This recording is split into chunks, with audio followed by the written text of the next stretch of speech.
সত্যি আমাকে ভালোবাসো? এটা আবার কেমন প্রশ্ন? ভালোবাসো কিনা বলো। অবশ্যই ভালোবাসি। তুই এভাবে গম্ভীরভাবে প্রশ্ন করার মানে কি? যদি আমাকে সত্যিই ভালোবাসো তাহলে শুধু আমাকেই ভালোবাসতে হবে। আমি আমার ভালোবাসার কারোর সাথে শেয়ার করতে পারবো না। তুমি কি বলছো আমি কিছুই বুঝতে পারছি না। বুঝতে ঠিকই পারছো, কিন্তু না বোঝার ভান করছো।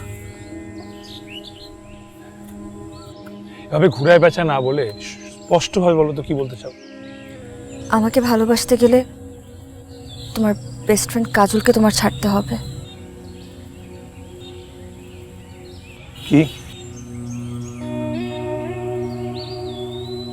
কাজল আবার কি করলো? কি করলো, কেন করলো, কবে করলো, এত সব প্রশ্নের উত্তর আমি তোমাকে দিতে পারবো না।